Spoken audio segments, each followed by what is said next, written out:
Hola, buenos días. De nuevo estamos aquí con el temario virtual impartido dentro de la asignatura de Fisiología del Ejercicio 1 del grado de Ciencias de la Actividad Física y del Deporte de la Universidad de Cádiz. Como bien sabéis, podéis contactar conmigo a través del campo virtual, a través del correo electrónico y a través de las redes sociales como Instagram. Hoy, en este tema, vamos a ver la segunda parte del tema 4 relacionado con el metabolismo. Habíamos explicado el otro día la importancia del metabolismo energético de las rutas anaeróbicas principalmente y después aeróbicas de la glucólisis. Por tanto, vimos el metabolismo del ATP muscular, de la fosfocreatina, es decir, los fosfágenos, y de los hidratos de carbono, tanto las rutas anaeróbicas produciendo lactato como las rutas anaeróbicas. Aquí vamos a ver en esta segunda parte el metabolismo de los lípidos y también veremos por último las proteínas de manera breve. Como veis, os recordamos el otro día la gráfica de que a medida que aumenta la intensidad del ejercicio representada como intensidad relativa en porcentaje de V2+, vemos cómo a medida que aumenta la intensidad la participación de los hidratos de carbono es mayor. Lógicamente, a medida que se necesita mayor velocidad para conseguir energía, necesitamos utilizar las rutas anaeróbicas. Y ahí tenemos la fuerza de poder utilizar la fuente de hidratos de carbono como fuente energética, utilizándose, entre otras cosas, glucógeno muscular y demás, como vimos en la parte anterior del tema. Y hoy vamos a expresar cómo fluctúa en esta intensidad relativa la capacidad de oxidar grasas. Si yo ahora os pregunto, que estáis en casa, en reposo, ¿qué fuente energética principalmente se está quemando? Pues tenemos dos posibilidades, o hidrato de carbono o grasas. ¿Qué se está quemando ahora mismo? Que estamos en reposo, no estamos haciendo mayor actividad, tenemos mucha cantidad de oxígeno porque no tenemos dificultad. ¿Qué creen que se está quemando? Ahora en reposo. Y es más, os pregunto más. Si nosotros recién levantados, no nos levantamos ni de la cama, y acaba de sonar el despertador, me despierto, ¿qué creen que se está quemando en ese mismo momento? ¿Más hidrato de carbono o grasas? Pues, lógicamente, lo que se está quemando principalmente son grasas. A intensidades bajas, es decir, en reposo, lo que se está quemando o oxidando principalmente en porcentaje de energía que se está utilizando, lógicamente, son grasas.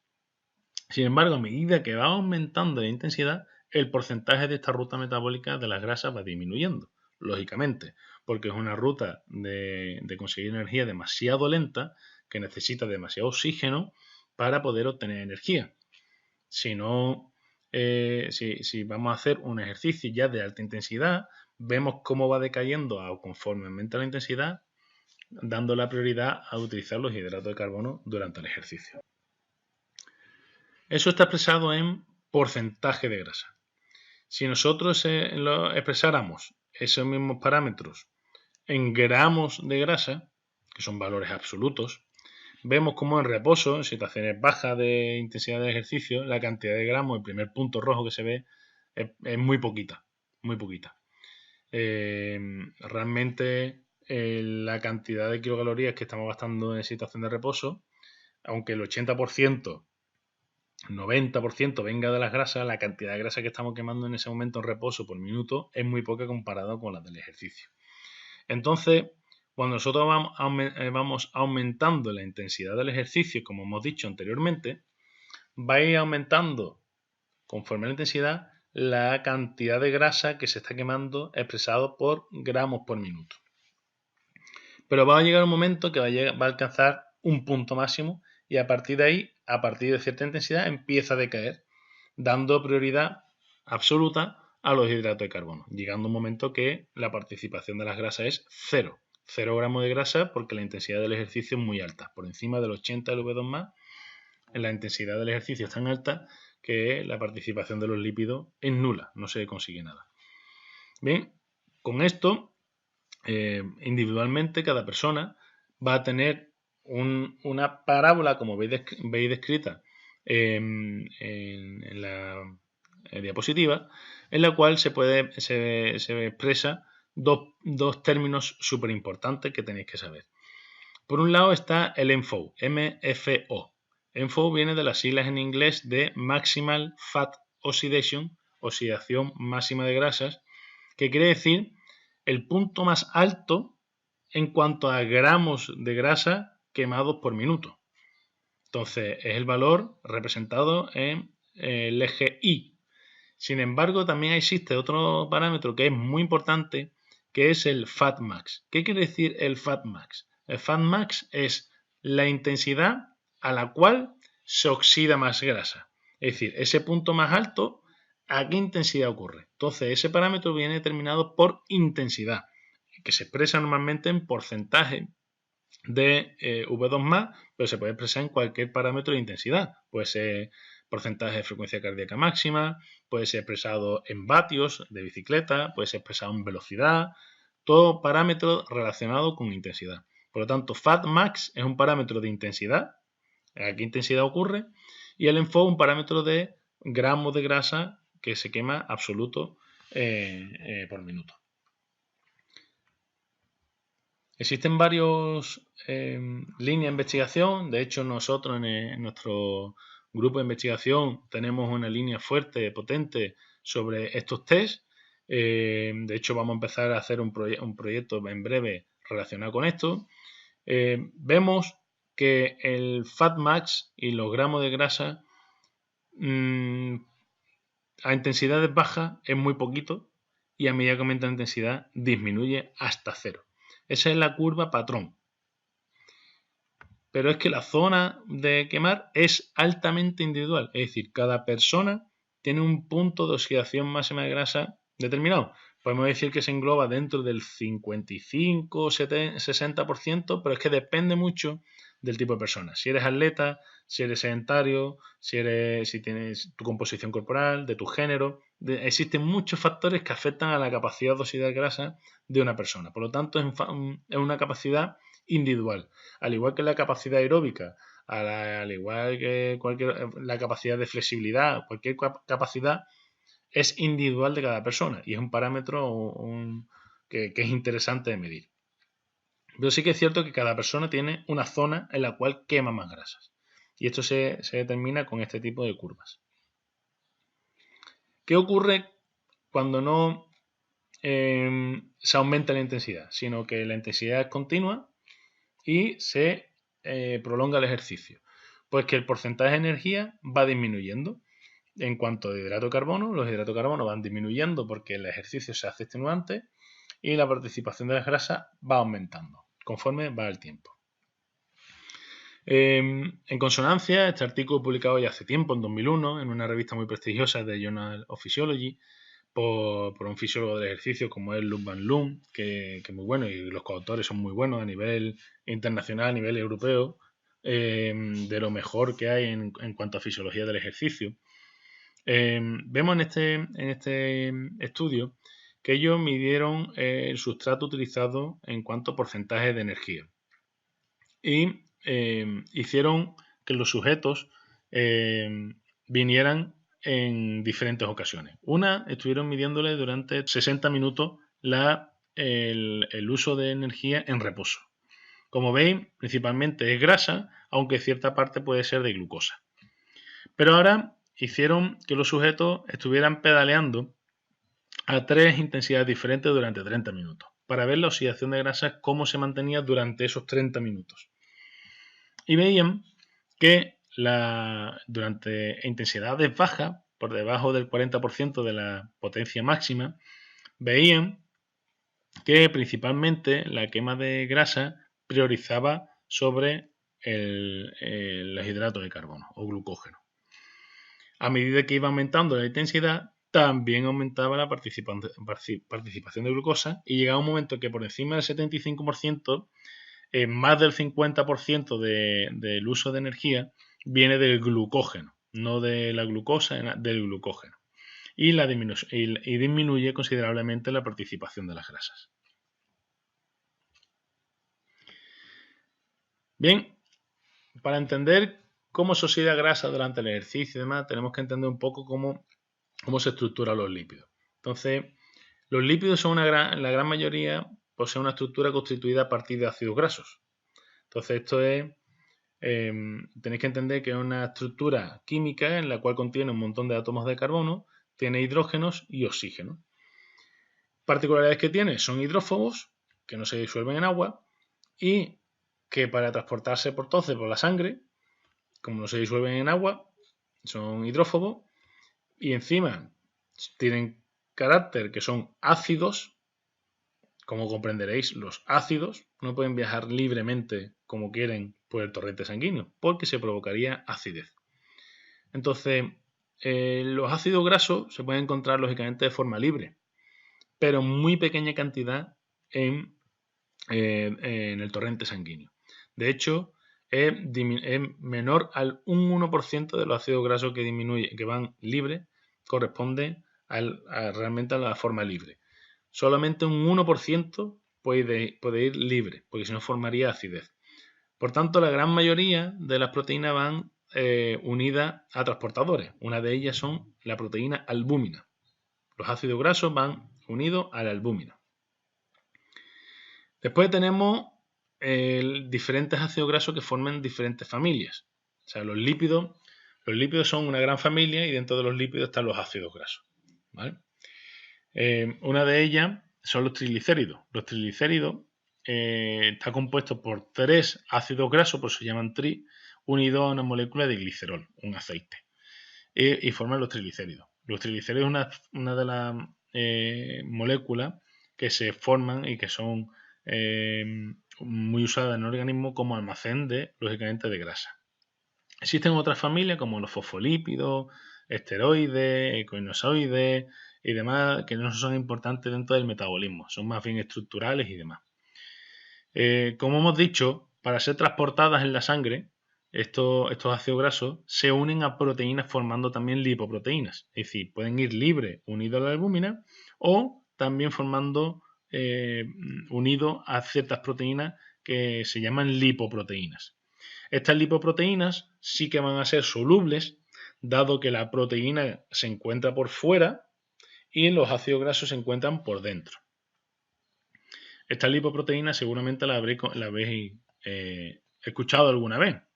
Se clasifican y nombran de acuerdo a la densidad que tiene y varía según la cantidad de lípidos que incluyen dentro.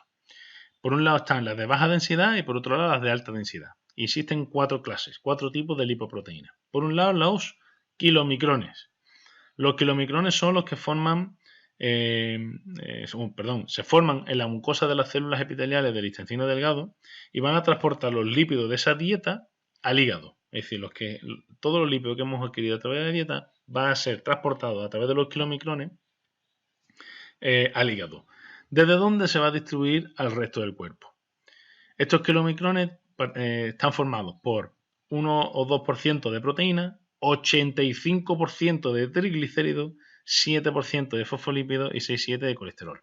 Por lo tanto, la gran mayoría de los kilomicrones es triglicéridos, que están formados dentro de intestino delgado y que va en la manera de viajar esos ácidos grasos, esos triglicéridos, al hígado, que a su vez va a ser distribuido.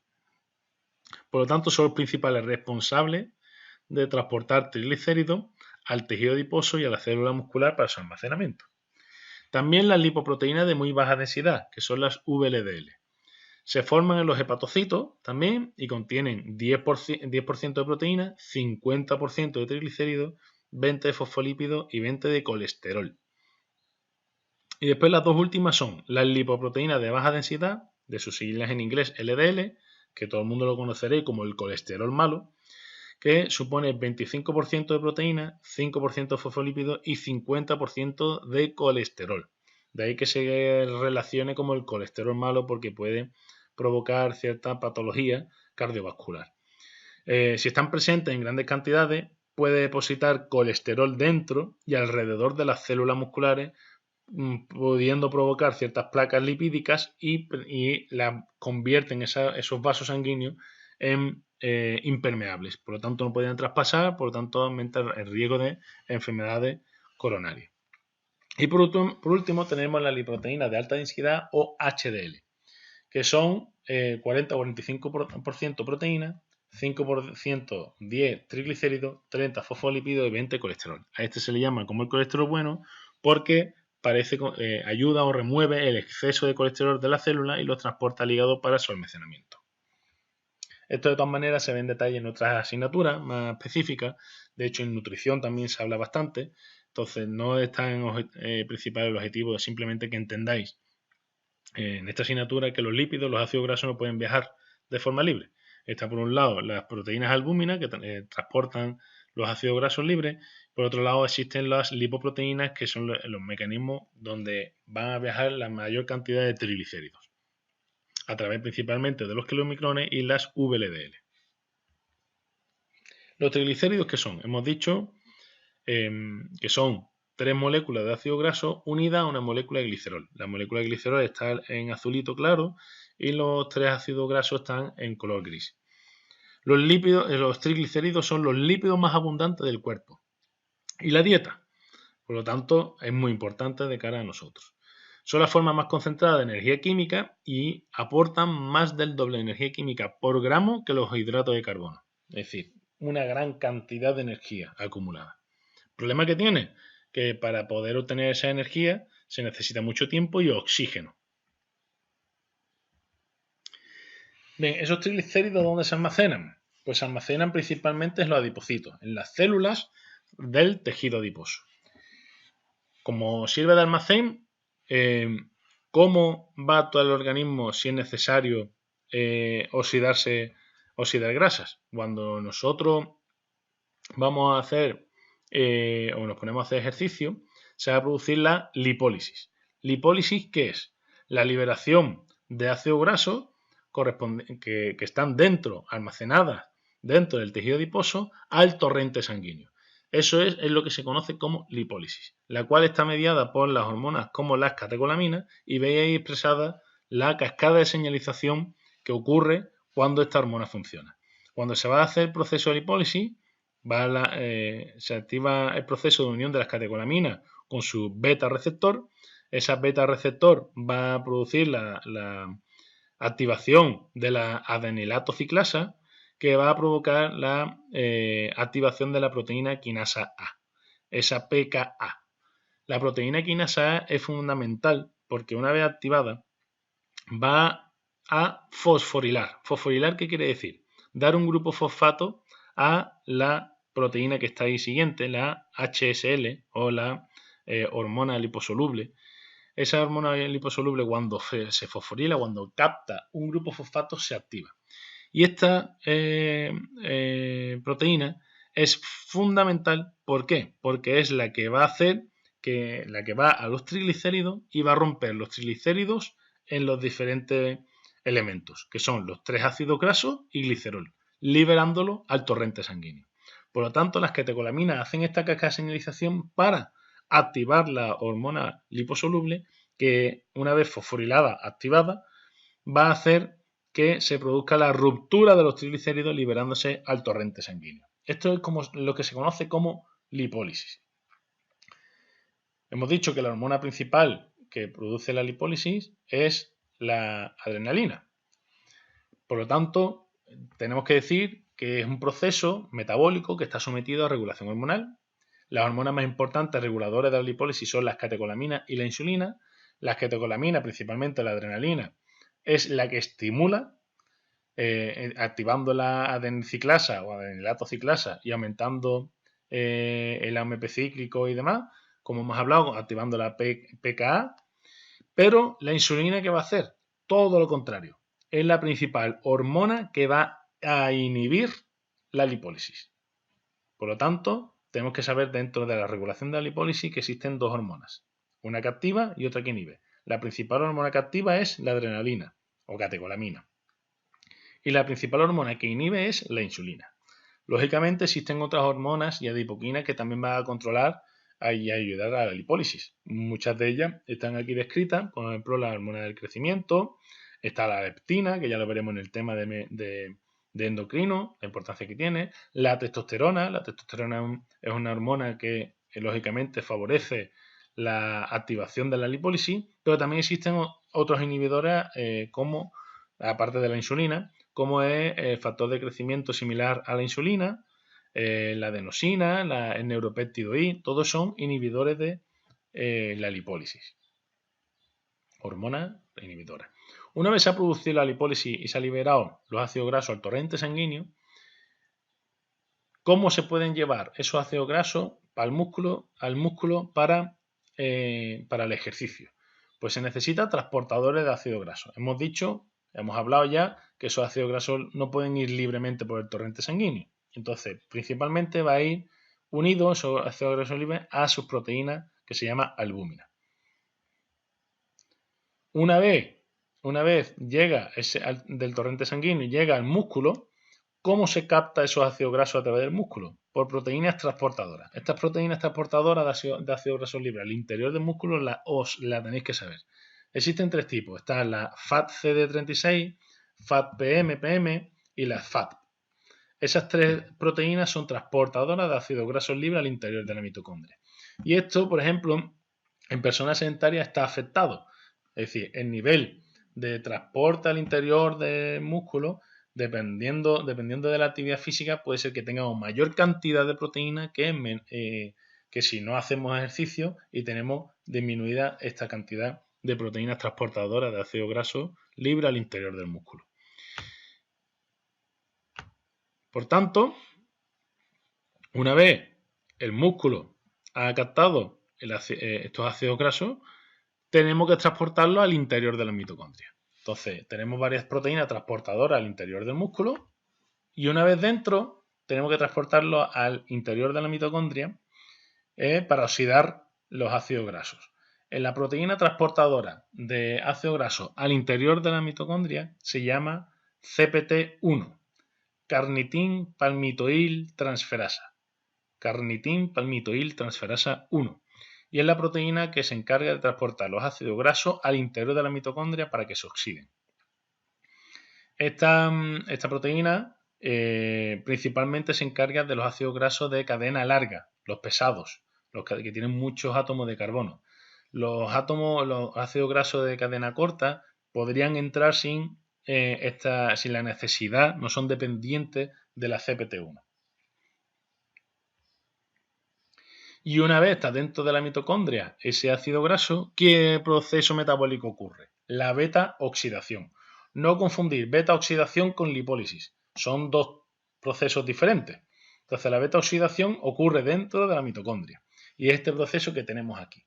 Tenemos un ácido graso, en este caso tenemos el ácido palmitoil-CoA, que es un ácido graso de 16 carbonos, y va a producir la beta-oxidación. La beta-oxidación es el paso siguiente de palmitoil-CoA a enoil-CoA, en el cual se va a reducir un FAD a FDH. Ya tenemos ahí la primera molécula en la cual nos va a dar energía a través de la cadena de transporte de electrones. FADH, recuerdo que nos daban 2 ATP. El enoil-CoA a su vez se va a transformar en hidroxil-CoA, y a partir de aquí es importante. Ese hidroxiacil-CoA va a transformarse en cetoacil-CoA y en ese paso va a estar una enzima que es importantísima y que es limitante. Es decir, va a hacer que la beta-oxidación fluya o no fluya. Y esa enzima, cuando se activa, va a hacer que promueva la beta-oxidación. Esa enzima se llama hidroxiacil-CoA deshidrogenasa o HDA. Bien, como tenemos aquí el siguiente paso, cetoacil-CoA va a dar el siguiente paso, que va a producirse, por un lado, un acetil-CoA, una molécula acetil-CoA, la cual sabéis que va a entrar dentro del ciclo de Krebs y va a hacer una rueda entera. Y por otro lado, nos va a dar un ácido graso, igual que el que teníamos antes, pero quitándole 2 carbonos. ¿Qué quiere decir esto? Que con la beta-oxidación lo que ocurre es una serie de procesos, de reacciones, en la cual un ácido graso de 16 carbonos va a dar un carbono de 14, un ácido graso de 14 carbonos, más 2 acetil-CoA. Es decir, se ha utilizado 2 de esos carbonos del ácido graso para construir fabricar un acetil-CoA. Y ese acetil-CoA iría ya al ciclo de Krebs y ya sabéis el rendimiento que tiene un ciclo de Krebs. ¿Qué ocurre ahora con ese ácido graso de 14 carbono? Pues que va a hacer otra vez de nuevo la beta oxidación. Empezamos en vez de ahora de un ácido graso de 16 carbono, empezamos con un ácido graso de 14 carbono y va a producir lo mismo, un ácido graso de 12 carbono y he utilizado esos 2 carbonos para producir acetil-CoA. Y así sucesivamente. Hasta el último. En el último que tenemos, seguimos de 16 carbono, 14, de 14 a 12, de 12 a 10, de 10 a 8, de 8 a 6, de 6 a 4. Y ahora en ese de 4 hace lo siguiente. Molécula de 4 carbonos produce ácido graso de 2 carbonos, no. Lo que va a producir es acetil-CoA y acetil-CoA. ¿De acuerdo? Y todos esos acetil-CoA producidos se va a llevar al ciclo de Krebs. Por lo tanto, la beta oxidación, ¿qué es? Son ciclos que en cada ciclo se pierden 2 carbonos en forma de acetil-CoA. Por lo tanto, para degradar una molécula de 16 carbonos, como la que tenemos aquí en el ejemplo, hace falta dar 7 ciclos de beta oxidación. La activación, esto es algo que hay que tener en cuenta para el rendimiento de una molécula de ácido graso en cuanto a ATP. La activación del ácido graso requiere el gasto de 2 ATP, lo cual ocurre en el citosol. ¿Qué quiere decir esto? Que el ácido graso, antes de introducirse en la mitocondria, se tiene que activar. Y ese proceso de activación gasta 2 ATP. Esos 2 ATP hay que tenerlo en cuenta en el rendimiento final que tiene una molécula de ácido graso. Hay que descontárselo. Y esa activación del ácido graso viene porque los ácidos grasos realmente no son moléculas muy reactivas y para ser metabolizados dentro de la mitocondria, mediante la unión de una coenzima A, se necesita la activación de ese ácido graso. Está catalizada por diferentes enzimas, que tampoco es importante, y lo que hace al final es que el ácido graso adquiera potencia o potencial energético para poder aprovecharse de manera correcta y que pueda hacer toda la beta oxidación, todos los ciclos de beta oxidación correctamente. Por lo tanto, ese proceso de activación que ha consumido 2 ATP se tiene que tener en cuenta al final en el rendimiento final de la molécula. Por lo tanto, si nosotros queremos saber el rendimiento en cuanto a ATP que tiene una molécula de ácido graso, en este caso, por ejemplo, de 16 carbono, la manera más sencilla es la siguiente. Número de ciclos. Primero tenemos que saber el número de ciclos para saber cuántos FADH y NADH ha producido. Número de ciclos, pues se utiliza la fórmula de coger el número de carbono, en este caso son 16, dividido entre 2, 8 menos 1, 7. Por lo tanto, una molécula de 16 carbonos va a tener 7 beta oxidación. Aquí tenemos como ejemplo de rendimiento de un ácido graso con 10 átomos de carbono. Si cogemos la fórmula, 10 entre 2 es 5, menos 1, 4. 4 ciclos de beta oxidación. Por lo tanto, vemos en verde que como son 4 ciclos, tenemos 4 FADH y 4 NADH. ¿Y por qué tenemos acetil-CoA 5? Porque realmente lo que hacemos es 10 carbonos, hace un beta oxidación y da 8 y un acetil-CoA. Muy bien, ya en un primer ciclo. En el segundo ciclo, esa molécula de 8 pasa a 6. Perfecto, y otro acetil-CoA. Perfecto. Vamos a esa molécula de 6 y la transformamos en una de 4 y otro acetil-CoA. Y ahora ese ácido graso de 4, hemos dicho que al final va a dar 2 acetil-CoA en el último ciclo. Por lo tanto, en cada vuelta se va a dar 4 moléculas de FADH y NADH y 5 de acetil-CoA, en el caso de 10 átomos de carbono de ácido graso. Nosotros sabemos ahora que cada acetil-CoA realiza el ciclo de Krebs. Cada vuelta de ciclo de Krebs nos va a suponer un total de 12 ATP. Eso lo sabemos ya. Por lo tanto, si tenemos 5 acetil-CoA, 5 por 12 son 60 ATP.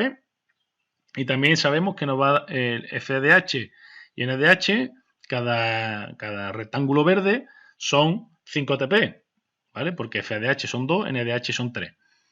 Por lo tanto, 4 por 5, 20 ATP. Lo sumamos, son 80 ATP. Pero como tenemos en cuenta los 2 ATP que se gastaron en la activación del ácido graso, el rendimiento total de un ácido graso de 10 átomos de 10 átomos de carbono son 78 ATP. Aquí tenemos otro ejemplo del balance o rendimiento energético de ácido graso, en este caso de uno muy típico que se oxida en el músculo esquelético. Es uno de los más utilizados por el músculo esquelético para oxidarse. Este es el ácido palmítico, que tiene 16 carbonos. Como hemos dicho, 16 carbonos son 16 entre 2 es 8, menos 1, 7. Por lo tanto, tenemos 7 FDH y 7 NDH. Y 8 moléculas de acetil-CoA. Por lo tanto, multiplicamos y nos dan total de 14 ATP de referente a FDH, 21 ATP según NADH y 96 ATP de 8 moléculas de acetil-CoA. Si sumamos todo, nos sale un rendimiento de 131, que restamos 2 ATP de la activación, nos sale un rendimiento total de 129 ATP del ácido palmítico. Esto en los exámenes a veces se ha preguntado, dime el rendimiento energético del ácido palmítico de 16 carbonos. Y ustedes tenéis que explicar de dónde viene cada rendimiento. No me vale decir 129. Tenéis que explicar muchas veces pues mira, se hace 5 beta-oxidación, de los cuales se consigue tantos acetil-CoA, este acetil-CoA para el ciclo de Krebs, lo cual supone tantos átomos o tantos ATP, y explicar todo el proceso. Muy bien, aquí tenemos el metabolismo de los lípidos. Hemos dicho que tenemos los triglicéridos almacenados, que a través de la adrenalina se produce la ruptura, la hidrólisis de esos triglicéridos y se procede a liberarlo al torrente sanguíneo en forma de ácido graso y glicerol. Esos ácidos grasos hemos dicho que puede realizar la beta-oxidación dentro de la mitocondria, produciendo acetil-CoA, lo cual va a producir el ciclo de Krebs. Nosotros, la formación de triglicéridos, hemos dicho que es una herramienta para almacenar energía, que podemos obtener energía a través de la beta-oxidación. ¿Qué ocurre cuando se produce mucho acetil-CoA y muchas veces el proceso de beta-oxidación? Que va a aumentar los cuerpos cetónicos. Los cuerpos cetónicos, como veis ahí, son ácidos. Son diferentes ácidos que se llaman cuerpos cetónicos. Y si se produce mucha oxidación de grasa, muchas veces esta vía, lo que va a producir es que va a aumentar en excesivo estos cuerpos cetónicos en sangre. Si aumenta estos cuerpos cetónicos, lo que se le llama comúnmente es cetoacidosis. Se va a producir acidosis porque son ácidos grasos, va a producir acidosis, perdón, son ácidos, van a producir ácidos y va a producir cetoacidosis, produciéndose toxicidad y puede estar relacionado con fatiga, también está relacionado con dolor de cabeza, náuseas y demás. Eso ocurre cuando se quema muchísima cantidad de grasa.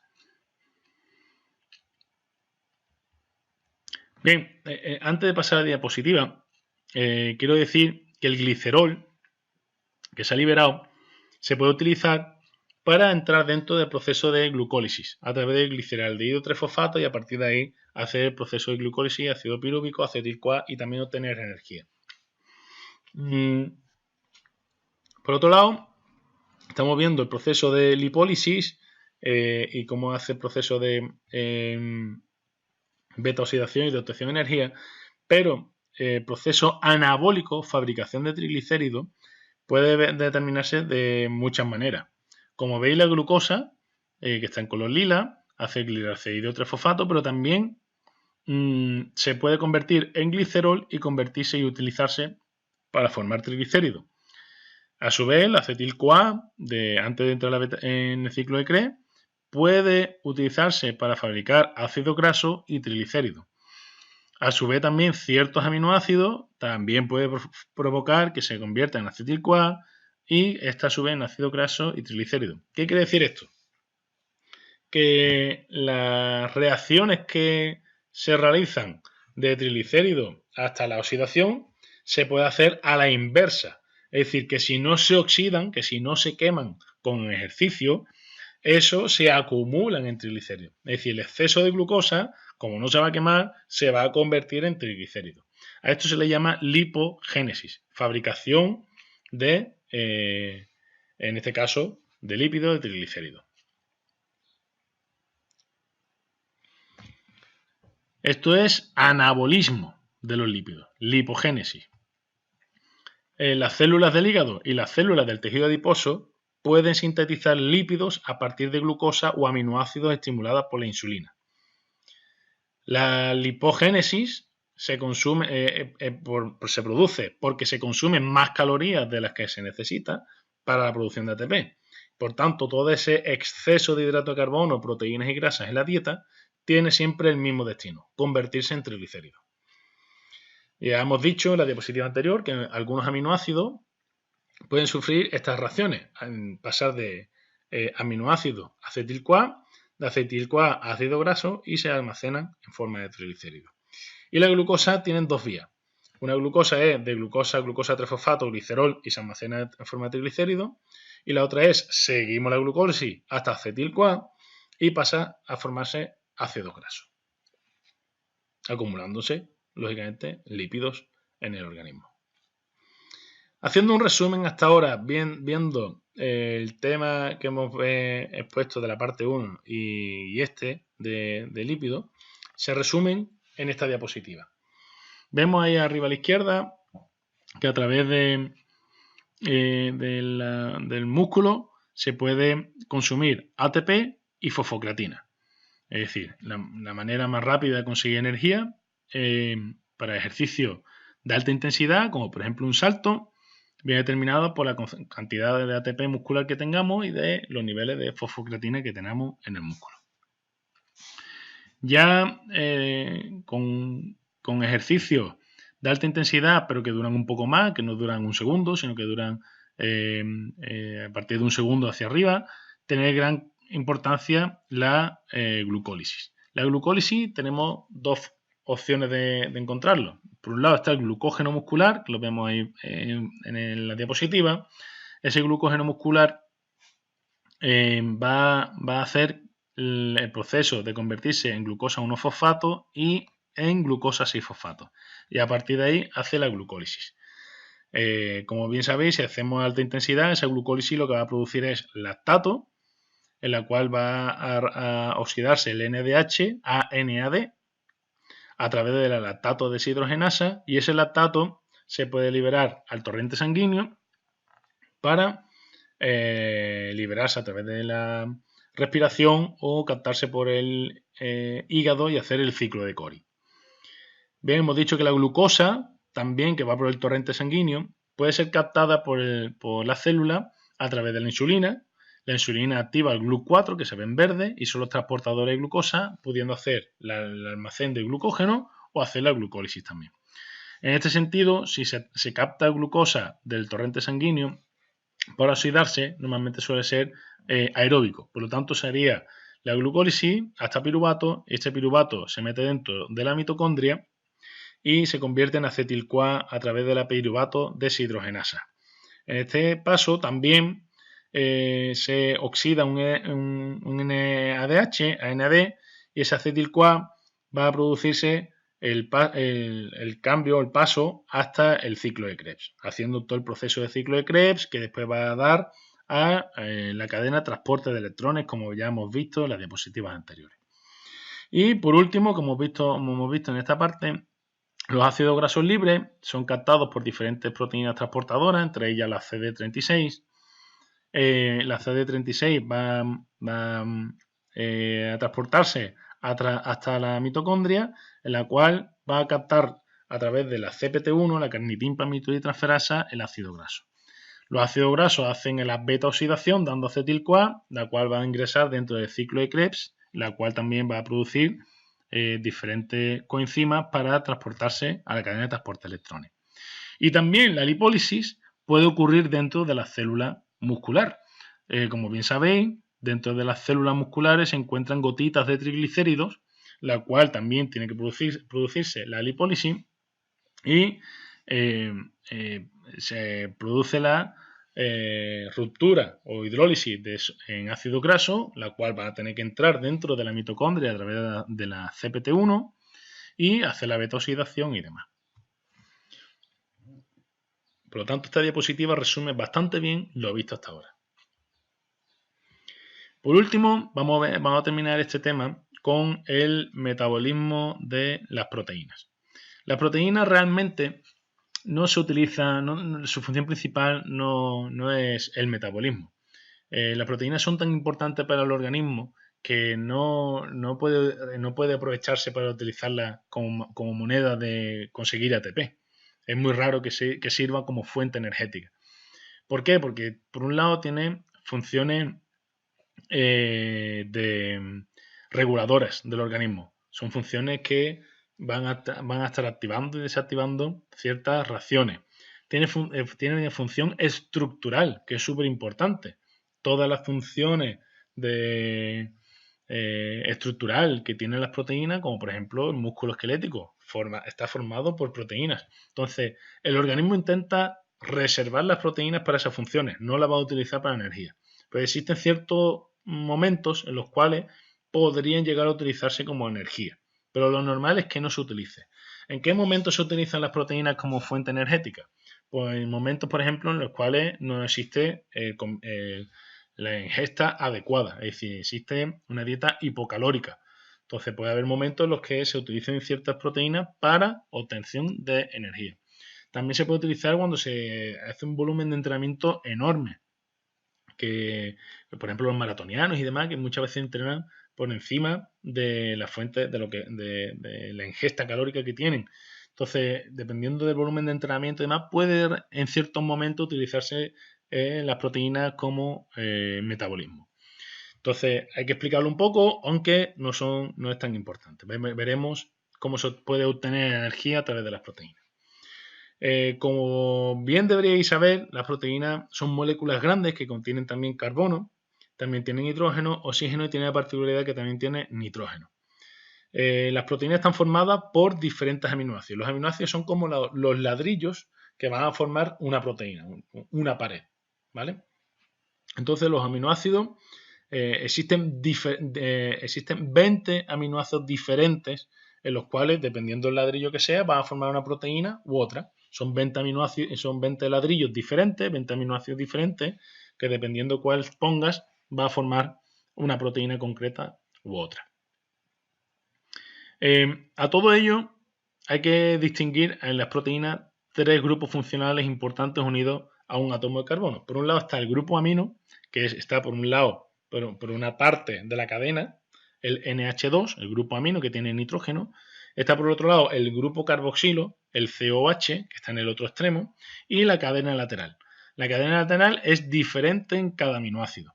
Cada aminoácido tiene una cadena lateral que la hace particularidad y que la hace diferente, hace que el ladrillo sea diferente entre uno y otro. Y esos aminoácidos se van uniendo entre sí, entre enlaces peptídicos, formando la proteína. Por lo tanto, cuando se forma, se hidroliza y cuando se sintetiza, se libera agua. Las proteínas tienen la particularidad que no se depositan para un uso futuro a ver qué ocurre. No, los aminoácidos de las proteínas se oxidan para formar ATP o si no, se utilizan para la síntesis de nuevas proteínas. Pero no existen como los almacenes de glucosa o de grasa, que existen almacenes para poder usarse. No, las proteínas, si son necesarias para oxidarse, se van a oxidar, pero si no, se van a estar reutilizando esos aminoácidos para generar nuevas proteínas. El exceso de aminoácidos lo que va a convertirse normalmente es en glucosa. Entonces, eso es uno de los mecanismos que habíamos hablado, que se llamaba gluconeogénesis, fabricación de nueva glucosa. Pero también esos aminoácidos, como hemos visto hace 2 diapositivas, también se pueden convertir en triglicéridos. Por lo tanto, el exceso de aminoácidos no se almacena. O se oxida, o se convierte en nuevas proteínas, o se convierte en nueva glucosa o triglicéridos. El transporte activo de aminoácidos hacia el interior de la célula es estimulado por el factor de crecimiento similar a la insulina, el que se conoce como Insulin Growth Factor, ¿vale? Sus siglas en inglés, IGF. Y por la insulina. Esos son dos hormonas las cuales son anabólicas. ¿Por qué? Porque favorecen la captación de aminoácidos al interior de la célula. Por tanto, son hormonas que van a hacer que tengamos proteínas dentro. Vamos a ir al catabolismo de las proteínas. ¿Cómo se podría llegar a conseguir energía a través de las proteínas?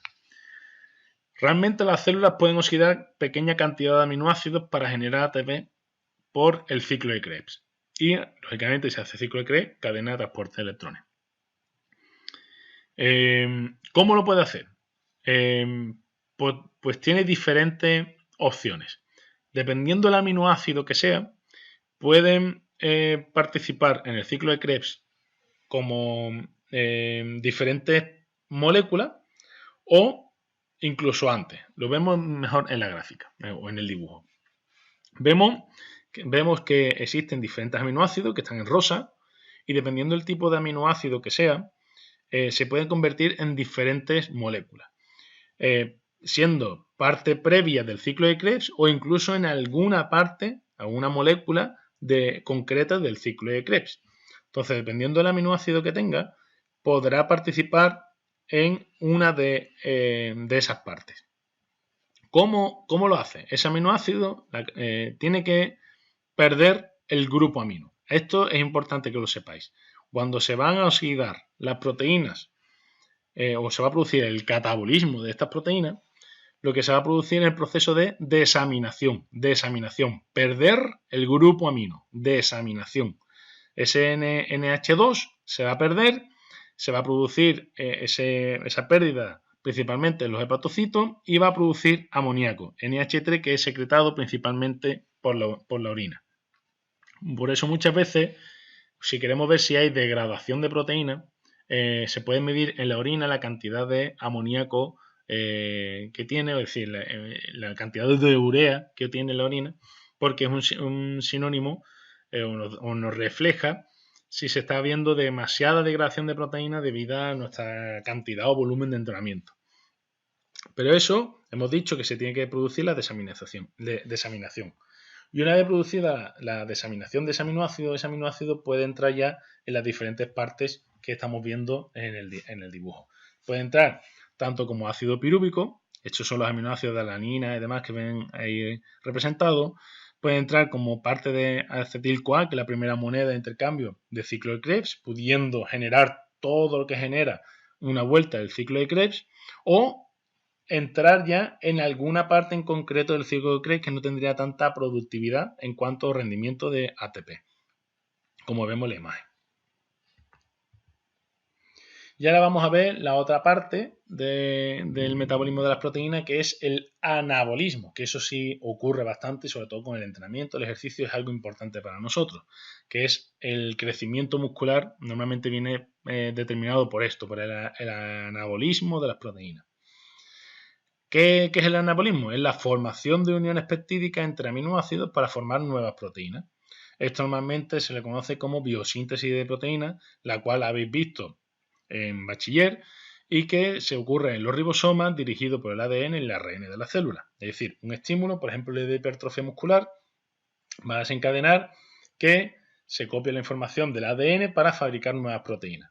Esa copia se va a viajar a través del ARN mensajero hasta el ribosoma, que no es otra cosa que el cocinero. Va a coger la receta y va a hacer el plato, que es la proteína en concreto. Existen varias hormonas que van a favorecer este proceso, esta biosíntesis de proteínas. Una hemos dicho que es el factor de crecimiento similar a la insulina, el Insulin Growth Factor, IGF.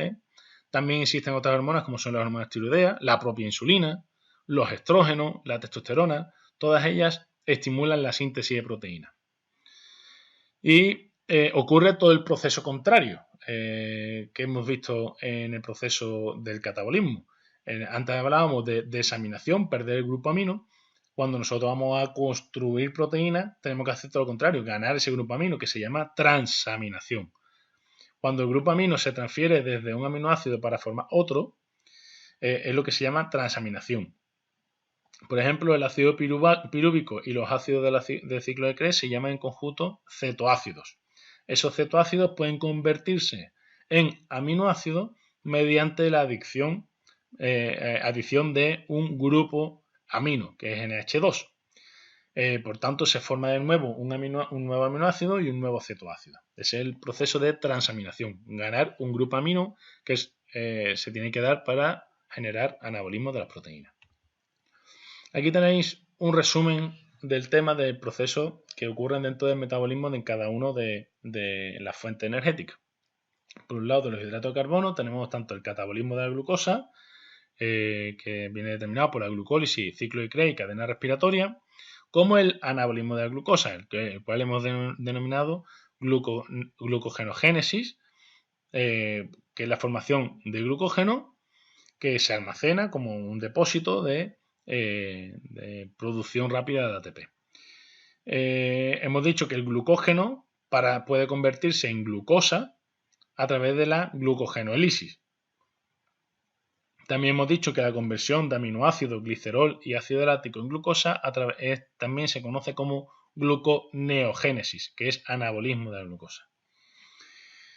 Y bien, por otro lado tenemos el lípido, que tenemos el catabolismo de los triglicéridos, y por otro lado el anabolismo de los triglicéridos, lipogénesis, que es lo que hemos llamado. Y el catabolismo lo hemos llamado como lipólisis. Después, por otro lado, hemos visto en esta última parte del tema las proteínas, el catabolismo proteico y el anabolismo proteico. Hemos hablado del proceso de ganar grupo amino o perder grupo amino en uno y en otro y la importancia que tiene. Bueno, y con esto terminamos la segunda parte del tema 4, en la cual, de manera resumida, hemos visto la importancia que tienen las grasas en cuanto a fuente energética y todos los procesos metabólicos que se llevan a cabo para obtener energía a través de estos ácidos grasos, y también hemos visto la importancia que puede llegar a tener las proteínas dentro del metabolismo, aunque hemos dejado claro que estas proteínas normalmente se suelen reservar para otras funciones, no para la función metabólica. Por lo tanto, las proteínas hemos dicho que se suele reservar para las funciones estructurales y otras funciones reguladoras y demás que son más importantes para el organismo. Pero en el caso que las proteínas fueran necesarias como fuente energética, ya hemos visto en este tema también cómo puede servir como fuente de energía. Por lo tanto, terminamos esta parte 2 del tema 4, la última parte. Por lo tanto, hemos terminado ya el tema 4 relacionado con metabolismo. Sin más, me despido y nos vemos en el siguiente vídeo. Hasta luego.